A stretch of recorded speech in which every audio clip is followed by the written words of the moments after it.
Hello, hello, hello. Welcome, welcome, welcome. Come in, come in, come in. This is Tamika's Den. I'm Tamika. Get on in here, y'all, okay? I'm doing this review recap on We Own the City, Season 1, Episode 3. So now, you guys, this show is something else, boy. I'm telling you, the more you watching, even though you know these things go on, it does really tick you off, right? It really is an eye-opener. We're seeing Tom, okay, the supervisor of the gun track trace unit being brought in, right? He's being brought down the hall by the FBI. He's asking them how it is to work for the FBI. They like, it's cool. He's like, yeah, I bet. And so they bring him to this room and they say he's all yours. And basically it's his lawyer, all right, inside the room. And he's telling him, how you doing? He's like, how you think I'm doing? I'm in jail, all right? And so he tells him he has one card left, all right? He got to start talking. And so he's telling him he can't, and he's like, you can't or you won't. At the end of the day, this is the Federal Drug Task Force, okay? It's a federal case. You are the head honcho. You was the one that was the supervisor of this unit, all right? And so at the end of the day, they're going to make an example of you if you do not cooperate. That's what the bottom line is in this case, okay? And so he's still talking about he just can't. And the lawyer looking at him like, you are stupid as hell. He was like, they're going to blame you for all this. You built this unit, all right? So like I said, he is the head honcho. And of course, they are going to make him take the fall. And so we have a flashback to January 2016, which is 16 months earlier. And we basically see in Herschel. Now, Herschel gets called into this office, and at first they're telling him how, he's been having so many complaints. And he talking about, man, is this about that rap song, that came out or whatever? And they was like, no, this ain't about no rap song, okay? We ain't worried about a rap song, and we ain't worried about, any other things that you got going on. But, okay, we do need to go ahead and remove you from the unit where you was at because of the fact that I'm getting so many complaints. He does have to be moved out of the Eastern District. And so he's like, oh, come on, man. Are y'all serious? He was like, so you mean to tell me you're going to go ahead and pull me from the Eastern District over this? And he's getting upset at first. But then they let him know, well, don't get upset so fast, okay? You're going citywide, okay? You're going to be on the gun track trace force. And so it's almost like he's getting a promotion, and it's like this is similar to what we saw, when Z Weave was talking with the officers last week, where he says, yeah, I got suspended for a minute, but was still getting paid. And, essentially got moved to the gun track meter. It's like everybody that they know is the worst of the worst is who they move into this unit. So I find that to be, really interesting. And they all basically bust out laughing like if this is some, big time joke or whatever have you.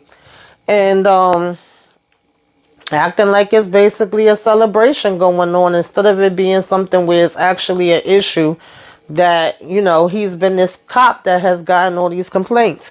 And so then we have the FBI basically, with this judge trying to get a warrant signed for this wire. And he's like, are you kidding me? Y'all wiretapping cops? Are y'all sure that this speculation can really lead to something? And how far does all this stuff go up the chain of command? And they're telling him at this point they really don't know. And he tells them if they need anything further, then he's there. So now they have the wiretaps that they need to go ahead and start listening in on these cops and finding out exactly where this going to lead them to, all right?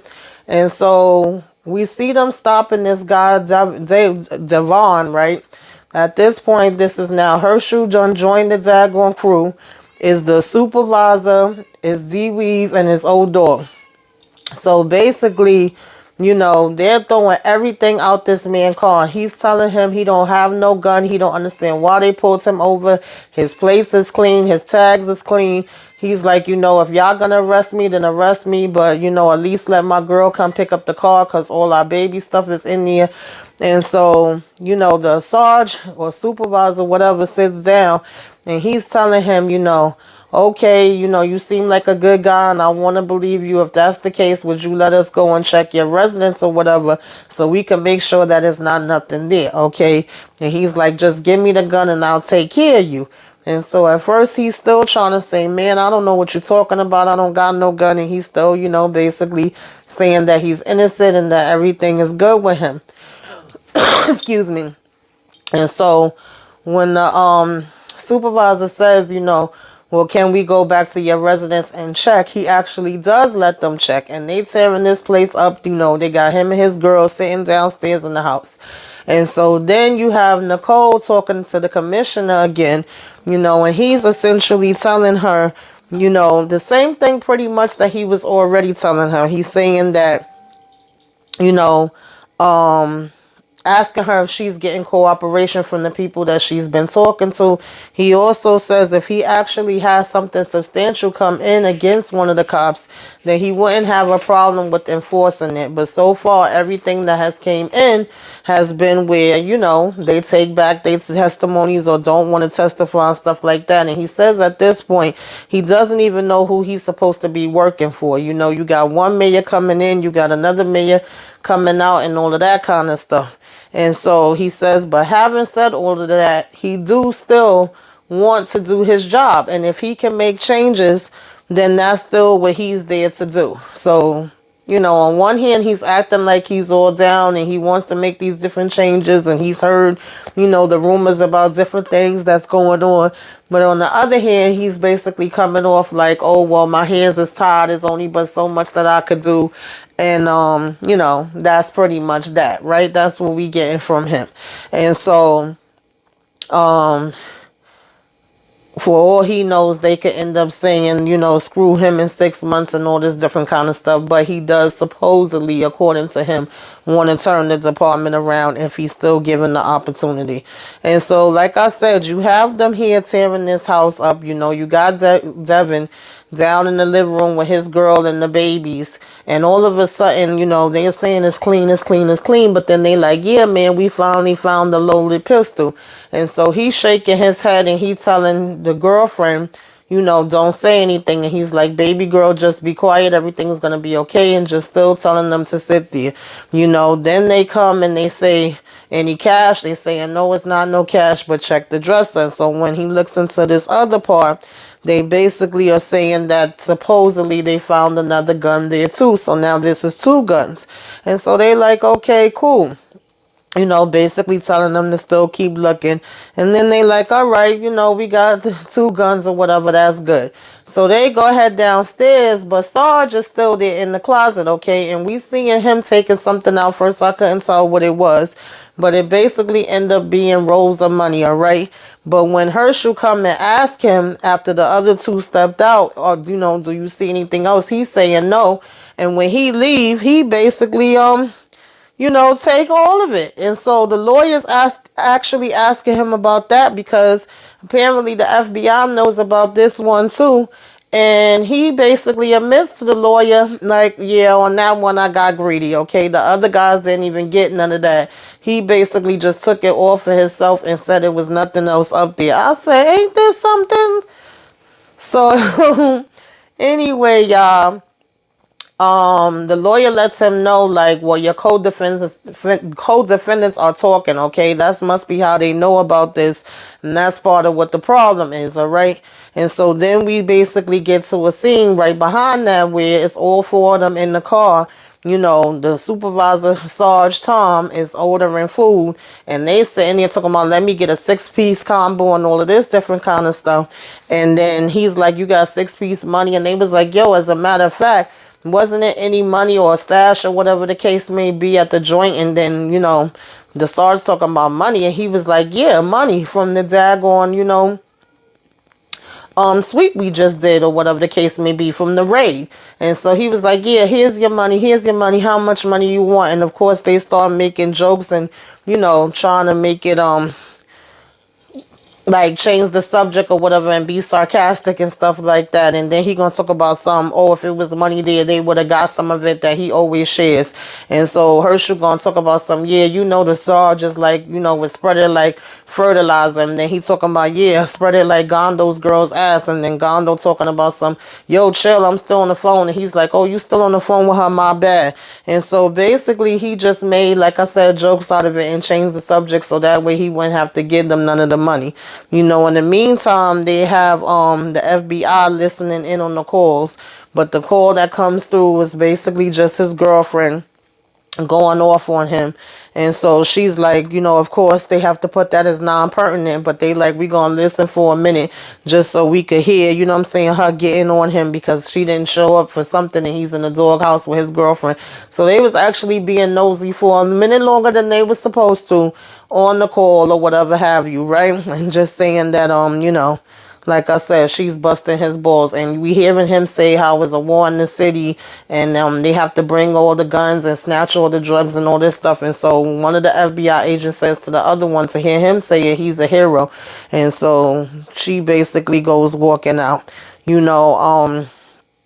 They show Jenkins, right, getting a call while he's doing some type of raid, and it's all these guns and cash and stuff there, and basically it's his wife calling upset about some type of second house that they were supposed to be looking at, and he just want to jump up and leave and go to the wife talking about, oh, she need me right now.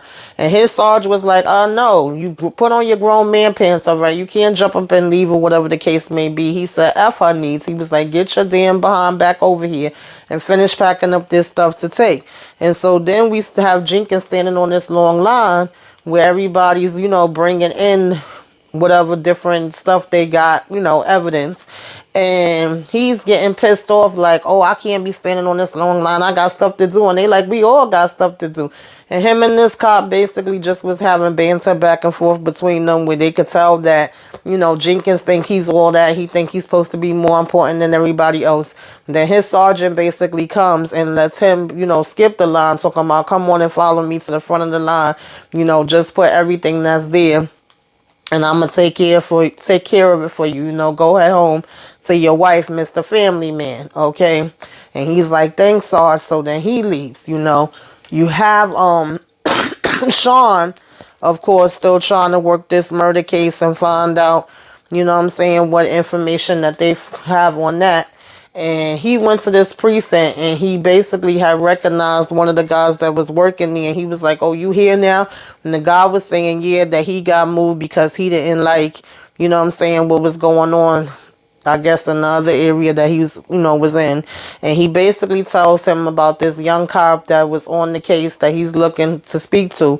So when he goes and speaks to that cop, he's like, oh yeah, the murder that happened on Hillside. And he's like, I have found some cases and I sent 5 of the cases over to you. Did you get them? And he was like, oh wow, you actually, sat there and sent cases. And he was like, yeah, at first my sergeant was saying, that I didn't need to do all of that or whatever the case may be. But Sean is happy that he did, okay? And so Sean feels like that he has this hunch, right, that the cases could possibly be connected. It could actually help him catch whoever killed the man.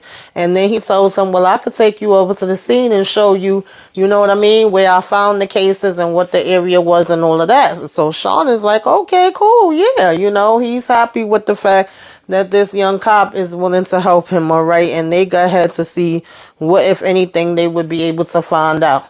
You have Nicole talking to this, like, activist, poet guy, whatever, and he's saying, I'm not really into the whole, political part of everything, and you may have a better chance of talking with the other guy there that's, somebody else that, wrote this book or whatever the case may be, and that they were going to be signing books in the back. And so she says, yeah, I'm going to talk to him too, but I kind of wanted to talk to you as well and get an idea of what's been going on and how you feeling and all of that, And so he starts to break it down for her and be like, listen, we've always known that the cops was here was trash, okay?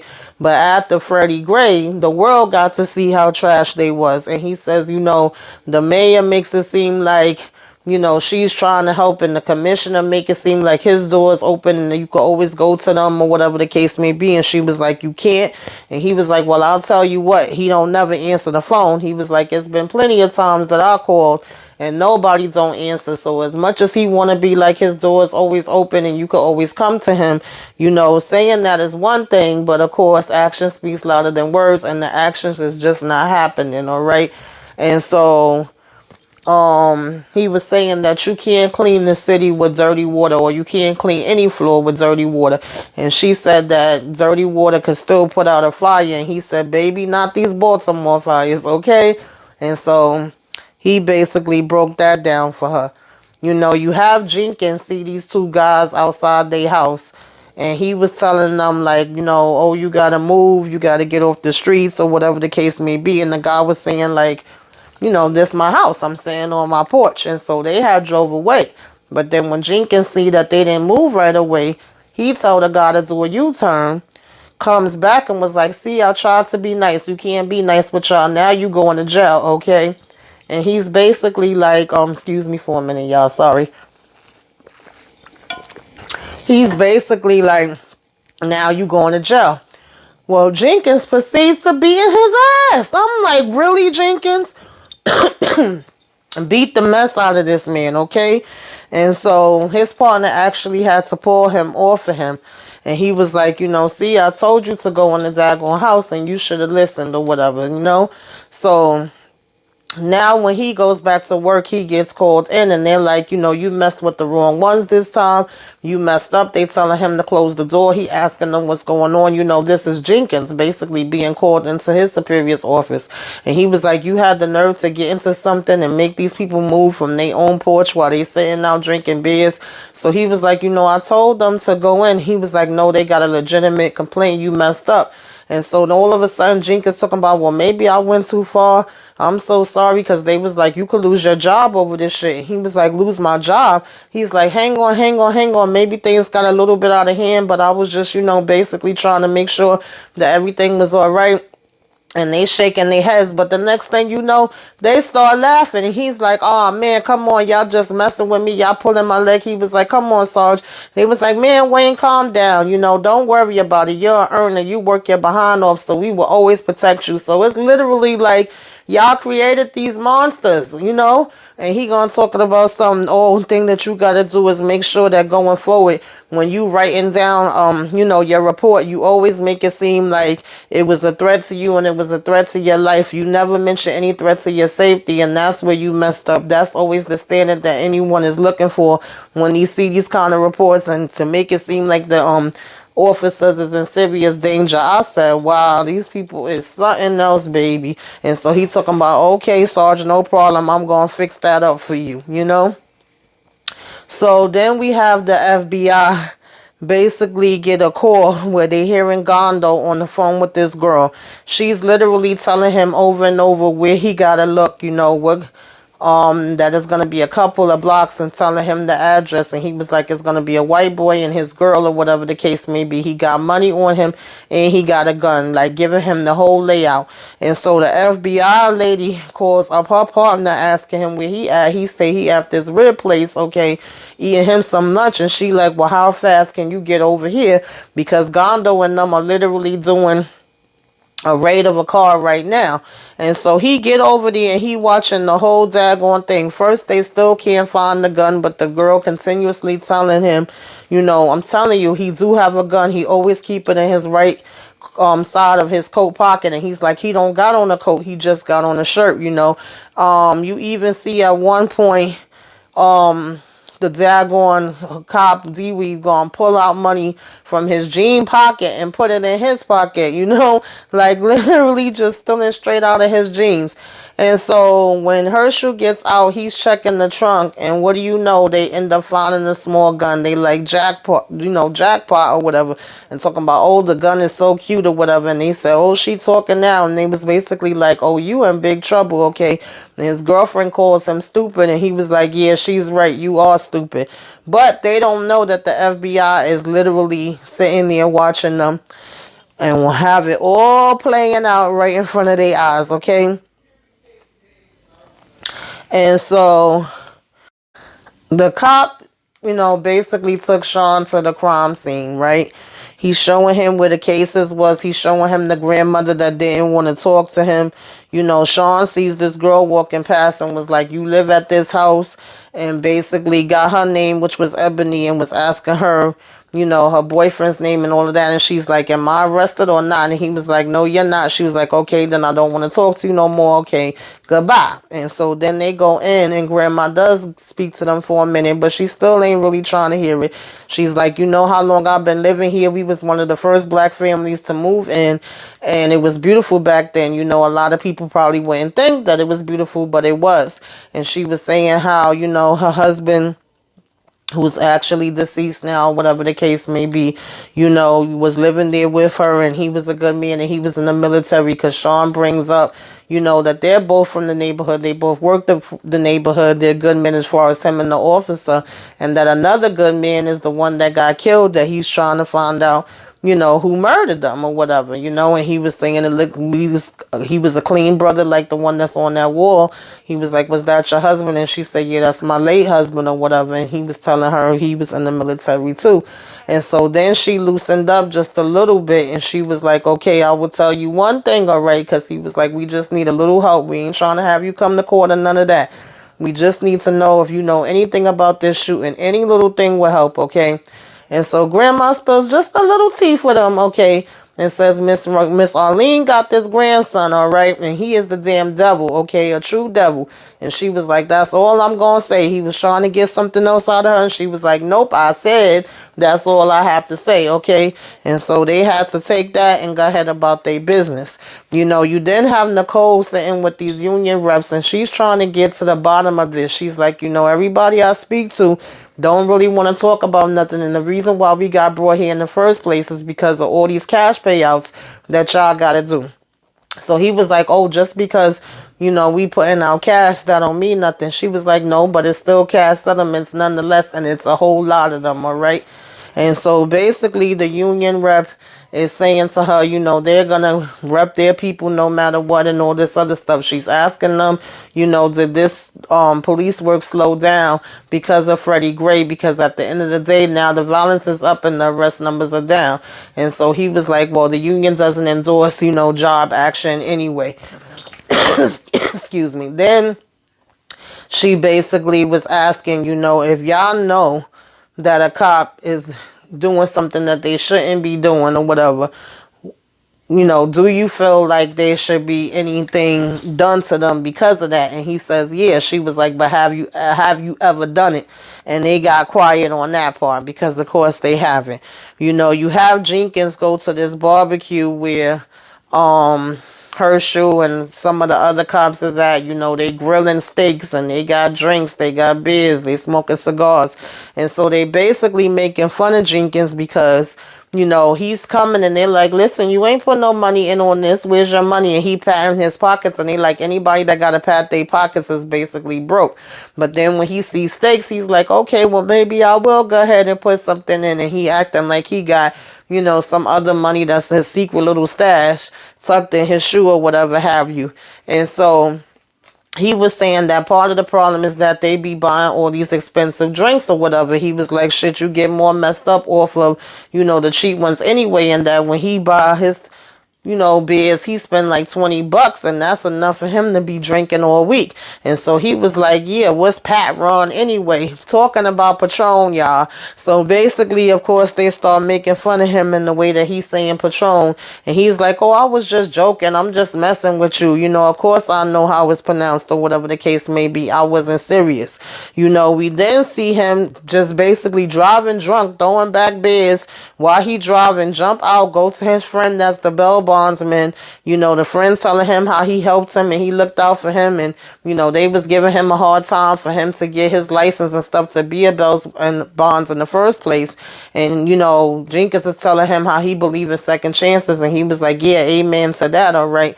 And then he's telling Jenkins, you seem like you doing good, you citywide now, right? And then Jenkins is saying, yeah, but he was like, it's big time, but he's still not making money like how some of the other guys are, okay? And so his friend tell him, let's go look at some women. So they go in this bar where strippers and stuff like that at. And he's essentially talking about how, he would leave his wife to be with one of the daggone strippers right now, all right? And so one girl comes over to him and she telling him about, spending $200 on a bottle when we know his freaking behind ain't got that. And then also giving her a tip, and he's telling her how he want to eat her up and all this different stuff. But she was like, you have to give me the money first. And so the friend ended up saying that he will treat him. And he was like, for real? He was like, I got you. He was like, word, you gonna look out for me? He was like, yeah. So she asked him if he was the cops, and he talking about F the police. I said, girl, if only you knew, all right? And so then we have Nicole sitting down for like lunch with this lady or whatever, and she's telling her how, half the cops have stopped working and the other half can't stop beating up people, all right? That's basically what she's been dealing with. And she was like, she would like to tell her that she's seen worse, but she can't remember, where that was even at. And she was like, at this point, the city could end up being bankrupt and all of that kind of stuff. And basically the lady is telling her how the commissioner basically told her, about payouts and all of that. And she was like, and some of the cops stealing money. And she was like, yeah, she's been hearing some of the same stuff. So you have Sean come back into the office and he finds, what the cop has sent over. And he's saying that it was a match. And so the guy that he was working with in the last episode was like, shots from where? Who the hell recovers, bullets from something that was just basically cases that, wasn't from a actual person getting hit. And so Sean just starts laughing at that, but that actually helps him that cop did do that, right? And so now he's back at the crime scene and he's waiting. And when Miss Ebony come, he tell her, look, Ebony, stop playing games with me, all right? You gonna call your boyfriend right now and tell him to get his behind here, because if he was involved into a murder, okay, you could end up going down and going to jail for you hiding him here. Is it really worth it? And so she go ahead and call him. And basically Sean makes an arrest and was like, all right, we could go ahead and source this house now and see if we find, okay, the gun. Okay, then we have the FBI go to Davon Robinson's house to sit down and talk with him. Okay, they want to talk to him, but at this point, the girlfriend lets them in and they sitting down with her. She tells grandma to go ahead and take the baby, and we just basically seeing her sitting there, and they looking at the pictures of Devin, and then they asking, is that his daughter? She say, yeah, she's looking more like her daddy every day. And so then we actually get to see Sean go home, and his wife is saying she didn't hear him come in, and he said that's because he parked on the front of the house. He didn't want to make too much noise and wake her up. And he's telling her how he had this great day because he solved this murder, and now murders are down because of him. And so now we get in a flashback to actually Jenkins and Sean working together, right? Most of us figured they had to have had some history where they was working together. We seeing them all in the bar getting drunk together, and Sean is actually telling them, neither one of y'all is gonna drive home since y'all been drinking. And we see Jenkins asking one of the other officers, what he think about Sean, and he was like, I don't know, you know him, all right, you was working with him before, so you should have a little bit of better idea than I do. He was like, he seems cool or whatever the case may be. And they still just kept like kind of looking back at Sean or whatever the case may be, and was like, yeah, I think he's good, he should be all right. And they was like, well, either way, we are gonna find out. And so that next day they are basically like on this stakeout talking about this raid that they about to do at this place, where Sean is like, wow, it just looks like it's a regular car wash or whatever. And so he's like, yeah, car wash, all right. He was like, there's a lot of other stuff going on in there besides that. And he's like, look at that big boat that they got out there, whatever. And so then they finally, I guess get they back up and it's time to go. And they was like, about time, y'all took your time getting here. And they all go in. And so of course Wayne got to be extra. He's basically cursing out the guy, because at first he was like, just tell us where everything is and we ain't got to mess up everything. And the guy tells him to show the warrant, and he pulls it out and shows it to him. But then the guy started talking crap to him and was like, you full of crap or whatever the case may be. Nobody ain't scared of you. If you take these handcuffs off of me, you know what I'm saying, I would beat your behind. He's like, find it on your own, and, basically talking mad mess. So, of course, when he does this, Wayne starts flipping everything. He was like, okay, you want to be stubborn. He's basically breaking everything. So the next thing you know, the guy starts calling him a bitch and everything. That just pisses off Wayne even more, all right? And so now he's over here pulling off the TV, breaking that and all of that. And so Sean comes out and is like, Wayne, Wayne, Wayne. He's like, come on, man. He was like, this is something else going on here. Look at this, look at this. It ain't no regular table. It ain't no regular table. So when they flip the table over, lo and behold, baby, is a whole bunch of cash, is a whole bunch of drugs, silencer, a brick, and all of that in there, okay? They hit the jackpot. So, of course, now the guy's like, shit, because they found it. And he's bigging Sean up like, yo, good job. Who knew that I was, working with Super Cop, and you got a good eye. And then, of course, here we go. We see the beginning of why Sean probably don't want to mess with his ass, because he basically says, we could report the guns and we could report the coke, but we gonna go ahead and take some of this money, all right, and we gonna say that it's only like 4,000 left. And so, of course, Sean is like, shit, man, and he gets serious, he ain't smiling no more. And he was like, come on, man, we can't do that. But Wayne is letting him know, yes, we can, okay? Nobody's not gonna know. He was like, we just gonna put the rest of it in the bag and call the crew, and that's it. And he's putting out his hand basically for him to give him a pound and saying they did good. Sean is just watching him put all this money in his vest. And so then we have, Tom talking to the FBI again, and the FBI is like, decorated officer, you call yourself a decorated officer? What a damn joke. He's saying, yeah, I might have stole a little money, but what else can you accuse me of? I've never hurt anybody and I've never done nothing else. He said, oh, really? He was like, well, I think Devon Robinson would have a different damn opinion than you, okay? Remember that money you stole from him? And we know for a fact that you stole it. His dealer that he owed basically came back, okay, and killed him, all right, shot his behind up right in front of his house. He was a young father, because at first, Tom was like, who? And he was like, remember the raid on Kenmore where you took the money? Yeah, that one. And so he was like, the 10 grand you stole or whatever the case may be, Devon Robinson owed his supplier. And of course, like I said, they not gonna let something like that fly. So just as he was getting ready to think he was about to go to the store, he got gunned down by him and he's out of here. So Tom ain't have shit to say once they told him that. They was looking like, huh? What? Still want to talk about how innocent you are?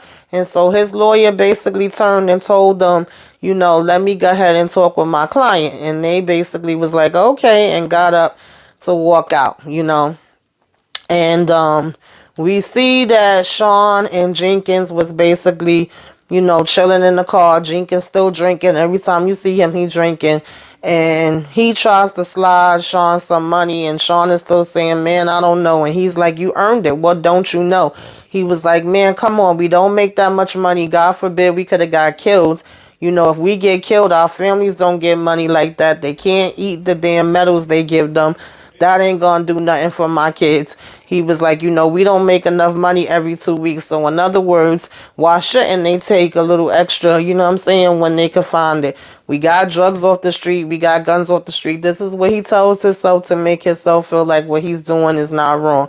And so basically he's telling, Sean that he deserves it, and Sean is saying there's a lot of money, and he's just looking at it and it goes off, all right? We don't see if Sean ever actually takes the money or not. And so that was the episode, y'all. What y'all thinking about this? Whew. It's a lot going on. Tell me what y'all think about it. If you like it, you don't like it, what you thinking Sean's gonna do.